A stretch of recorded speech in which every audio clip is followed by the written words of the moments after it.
Hello' everyone, Dipjyoti Sonowal চেনেলটোলৈ সকলোকে স্বাগতম জনাইছোঁ। আজি মই আপোনালোকক দোকানৰ দৰে জাম আমৰ পৰা কিদৰে প্ৰস্তুত কৰিব পাৰি তাকে দেখুৱাব খুজিছোঁ। তেনেহ'লে পলম নকৰি বলক ভিডিঅ'টো আৰম্ভ কৰোঁ।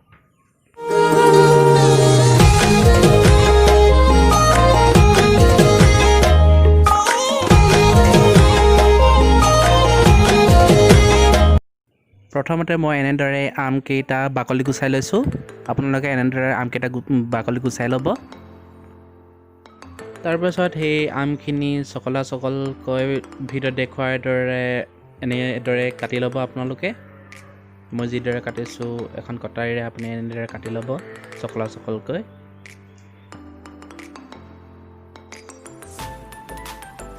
এয়া মোৰ কটা হৈ গৈছে, আপোনালোকে দেখিছে ভিডিঅ'ত। এনেদৰে আপোনালোকে কাটি ল'ব।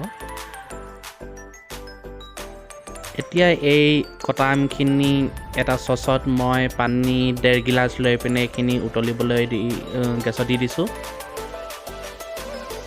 এয়া উতল আহি গৈছে। প্ৰায় 10 মিনিট এনেদৰে আপোনালোকে আমখিনি উতলাব গৰম পানীত। প্ৰায় 10 মিনিট এইখিনি উতলি হৈ গৈছে মোৰ। এতিয়া মই গেছটো অফ কৰি দিম। এতিয়া মই এই আমখিনি এখন থালত উলিয়াই ল'ম।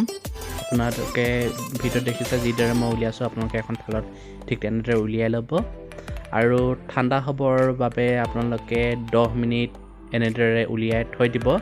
আৰু ঠাণ্ডা হোৱাৰ পিছত মই এতিয়া এইখিনি এটা মিক্সাৰত গ্ৰাইণ্ড কৰিম। এয়া গ্ৰাইণ্ড কৰাই হৈ গ'ল মোৰ আমৰ পেষ্টখিনি।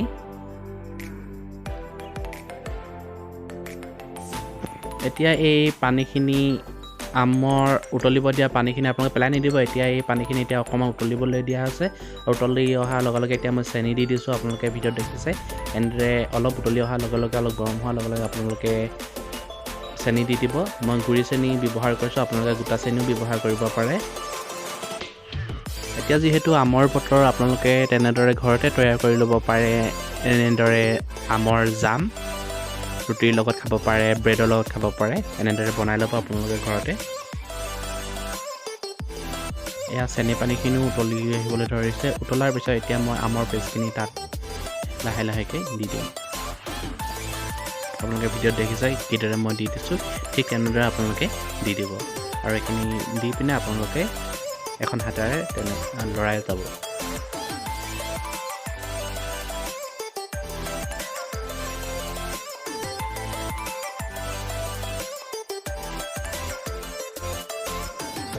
এনেদৰে দি আপোনালোকে এখন হেতাৰে এনেদৰে লৰাই থাকিব।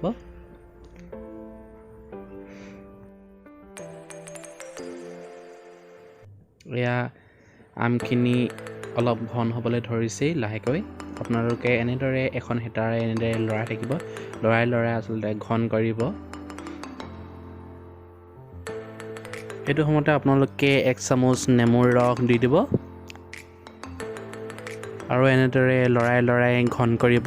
ঘন হৈ আহিলে আচলতে জামখিনি তৈয়াৰ হৈ পৰে। ভিনেগাৰ বা নেমু দিলে জামখিনি বহুত দিনলৈ খাব পৰা হৈ থাকে। সেইকাৰণে ভিনেগাৰ বা নেমু দিব লাগে 1 চামুচ।